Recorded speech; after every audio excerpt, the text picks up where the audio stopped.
திருநீரெடுத்து கொட்டகையை வேலெடுத்து தொகைமையில் மீதம் வந்த சுந்தரம்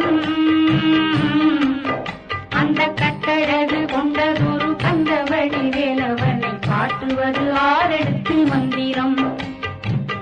திருநீரெடுத்து கொட்டகையை வேலெடுத்து தொகைமையில் மீதம் வந்த சுந்தரம் அந்த கட்டழகு கொண்டதொரு கந்தவடி வேலவனை காட்டுவது ஆரெடுத்து மந்திரம்